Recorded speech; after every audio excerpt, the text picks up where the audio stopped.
ओम नमः शिवाय। आज हम विंदेश्वर संहिता के तीसरे अध्याय का आरंभ करते हैं, जिसका शीर्षक है श्रवण, कीर्तन और मनन साधनों की श्रेष्ठता। व्यास जी कहते हैं, सूत जी के वचनों को सुनकर सभी महर्षि बोले, भगवान आप वेद तुल्य अद्भुत एवं पुण्यमयी शिव पुराण की कथा सुनाइए। सूत जी ने कहा, हे महर्षिगण, आप कल्याण में भगवान शिव का स्मरण करके वेद के सार से प्रकट शिव पुराण की अमृत कथा सुनिए। शिव पुराण में भक्ति, ज्ञान और वैराग्य का गान किया गया है। जब सृष्टि आरंभ हुई तो 6 कुलों के महर्षि आपस में वाद विवाद करने लगे कि अमुक वस्तु उत्कृष्ट है, अमुक नहीं। जब इस विवाद ने बड़ा रूप धारण कर लिया तो सभी अपनी शंका के समाधान के लिए सृष्टि की रचना करने वाले अविनाशी ब्रह्मा जी के पास जाकर हाथ जोड़कर कहने लगे, हे प्रभु, आप संपूर्ण जगत को धारण कर उनका पोषण करने वाले हैं। प्रभु, हम जानना चाहते हैं कि संपूर्ण तत्वों से परे परातर पुराण पुरुष कौन है। ब्रह्मा जी ने कहा, ब्रह्मा, विष्णु, रुद्र और इंद्र आदि से युक्त संपूर्ण जगत समस्त भूतों एवं इंद्रियों के साथ पहले प्रकट हुआ। यह वे देव महादेव ही सर्वज्ञ और संपूर्ण हैं। भक्ति से ही इनका साक्षात्कार होता है, दूसरे किसी उपाय से इनका दर्शन नहीं होता। भगवान शिव में अटूट भक्ति मनुष्य को संसार बंधन से मुक्ति दिलाती है। भक्ति से उन्हें देवता का कृपा प्रसाद प्राप्त होता है। जैसे अंकुर से बीज और बीज से अंकुर पैदा होता है, भगवान शिव का कृपा प्रसाद करने के लिए आप सब ब्रह्मर्षि धरती पर सहस्त्र वर्षों तक चलने वाले विशाल यज्ञ करो। यज्ञपति भगवान शिव की कृपा से ही विद्या की सार तत्व साध्य साधना का ज्ञान प्राप्त होता है। शिव पद की प्राप्ति साध्य और उनकी सेवा ही साधन है, तथा जो मनुष्य बिना किसी फल की कामना किए उनकी भक्ति में डूबे रहते हैं, वही साधक हैं।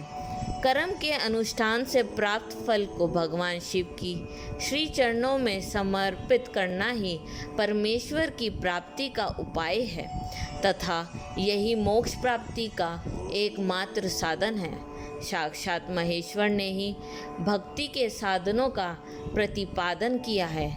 कान से भगवान के नाम, गुण और लीलाओं का श्रवण, वाणी द्वारा उनका कीर्तन तथा मन में उनका मनन शिव पद की प्राप्ति के महान साधन हैं। इन साधनों से ही संपूर्ण मनोरथ की सिद्धि होती है। जिस वस्तु को हम प्रत्यक्ष अपनी आँखों के सामने देख सकते हैं, उसकी तरफ आकर्षण स्वाभाविक है, परंतु जिस वस्तु को प्रत्यक्ष रूप से देखा नहीं जा सकता, उसके केवल सुनकर और समझकर ही उसकी प्राप्ति के लिए प्रयत्न किया जाता है। अतः श्रवण पहला साधन है। श्रवण द्वारा ही गुरु मुख से तत्व को सुनकर श्रेष्ठ बुद्धि वाला विद्वान अन्य साधन कीर्तन और मनन की शक्ति व सिद्धि प्राप्त करने का यत्न करता है। मनन के बाद इस साधन को साधना करते रहने से धीरे धीरे भगवान शिव का संयोग प्राप्त होता है और लौकिक आनंद की प्राप्ति होती है। भगवान शिव की पूजा, उनके नामों का जाप तथा उनके रूप, गुण, विलास के हृदय में निरंतर चिंतन को ही मनन कहा जाता है। महेश्वर की कृपा दृष्टि से उपलब्ध इस साधन को ही प्रमुख साधन कहा जाता है। अब हम विंदेश्वर संहिता के 4 अध्याय को पढ़ने जा रहे हैं, जिसका शीर्षक है सनत कुमार व्यास संवाद। सूत जी कहते हैं, हे मुनियों, इस साधन का महात्म्य बताते समय मैं एक प्राचीन वृत्तांत का वर्णन करूंगा, जिससे आप ध्यानपूर्वक सुने। बहुत पहले की बात है, पराशर मुनि के पुत्र मेरे गुरु व्यास देव जी सरस्वती नदी के तट पर तपस्या कर रहे थे। एक दिन सूर्य के समान तेजस्वी विमान से यात्रा करते हुए भगवान सनत कुमार वहाँ जा पहुँचे। मेरे गुरु ध्यान में मगन थे। जागने पर अपने सामने सनत कुमार जी को देखकर वे बड़ी तेजी से उठे और उनके चरणों का स्पर्श कर उन्हें रज्ञ देकर योग्य आसन पर विराजमान किया। प्रसन्न होकर सनत कुमार जी गंभीर वाणी में बोले, मुनि, तुम सत्य का चिंतन करो। सत्य तत्व का चिंतन ही श्रेय प्राप्ति का मार्ग है। इसी से कल्याण का मार्ग प्रशस्त होता है। यही कल्याणकारी है। यह जब जीवन में आ जाता है तो सब सुंदर हो जाता है। सत्य का अर्थ है सदैव रहने वाला। इस काल का कोई प्रभाव नहीं पड़ता। यह सदा एक समान रहता है। सनत कुमार जी ने महर्षि व्यास को आगे समझाते हुए कहा, महर्षि, सत्य पदार्थ भगवान शिव ही हैं। भगवान शंकर का श्रवण, कीर्तन और मनन ही उन्हें प्राप्त करने के सर्वश्रेष्ठ साधन है। पूर्व काल में मैं दूसरे अनेक साधनों में के भ्रम में पड़ा घूमता हुआ तपस्या करने मंदराचल पर जा पहुंचा। कुछ समय बाद महेश्वर शिव की आज्ञा से सबके साक्षी तथा शिवगणों के स्वामी नंदीश्वर वहाँ आए और स्नेह पूर्वक मुक्ति का साधन बताते हुए बोले, भगवान शंकर का श्रवण, कीर्तन और मनन ही मुक्ति का स्रोत है। यह बात मुझे स्वयं देवादिदेव भगवान शिव ने बताई है, अतः तुम इन्हीं साधनों का अनुष्ठान करो। व्यास जी ऐसा कहकर अनुगामियों सहित सनत कुमार ब्रह्मधाम को चले गए। इस प्रकार इस उत्तम वृतांत का संक्षेप में मैंने वर्णन किया है।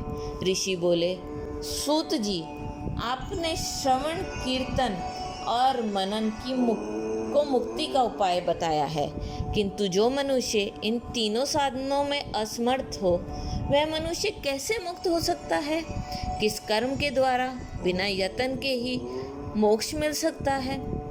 अब हम विंध्याचल संहिता के 5वें अध्याय का पढ़ने जा रहे हैं, जिसका शीर्षक है शिवलिंग का रहस्य एवं महत्व। सूत जी कहते हैं, हे शौनक जी, श्रवण, कीर्तन और मनन जैसे साधनों को करना प्रत्येक के लिए सुगम नहीं। इसके लिए योग्य गुरु और आचार्य चाहिए। गुरु मुख से सुनी गई वाणी मन की शंकाओं को दग्ध करती है। गुरु मुख से सुने शिव तत्व द्वारा शिव के रूप स्वरूप के दर्शन और गुणानुवाद में रसानुभूति होती है, तभी भक्त कीर्तन कर पाता है। यदि ऐसा कर पाना संभव ना हो तो मोक्षार्थी को चाहिए कि वह भगवान शिव के लिंग एवं मूर्ति की स्थापना करके रोज उनकी पूजा करे। इसे अपनाकर वह इस संसार सागर से पार हो सकता है। संसार सागर से पार होने के लिए इस तरह की पूजा आसानी से भक्ति पूर्वक की जा सकती है। अपनी शक्ति एवं सामर्थ्य के अनुसार धनराशि से शिवलिंग या शिव मूर्ति की स्थापना कर भक्ति भाव से उसकी पूजा करनी चाहिए। मंडप, गौपुर, तीर्थ, मठ एवं क्षेत्र की स्थापना कर उत्सव का आयोजन करना चाहिए तथा पुष्प, धूप, वस्त्र, गंध, दीप तथा पुआ और तरह तरह के भोजन नैवेद्य के रूप में अर्पित करने चाहिए। श्री शिव जी ब्रह्म रूप और निष्कल अर्थात कला रहित भी हैं और कला सहित भी हैं। मनुष्य इन दोनों स्वरूपों की पूजा करते हैं। शंकर जी को ही ब्रह्म पदवी की प्राप्ति है। कलापूर्ण भगवान शिव की मूर्ति पूजा भी मनुष्य द्वारा की जाती है और वेदों ने भी इस तरह की पूजा की आज्ञा प्रदान की है। सनत कुमार जी ने पूछा, हे नंदिकेश्वर पूर्व काल में उत्पन्न हुए लिंग बैर अर्थात मूर्ति की उत्पत्ति से संबंध में आप हमें विस्तार में बताइए।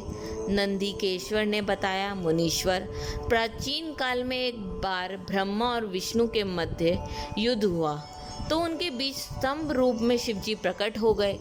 इस प्रकार उन्होंने पृथ्वी लोक का संरक्षण किया। उसी दिन से महादेव जी का लिंग के साथ साथ मूर्ति पूजन भी जगत में प्रचलित हो गया।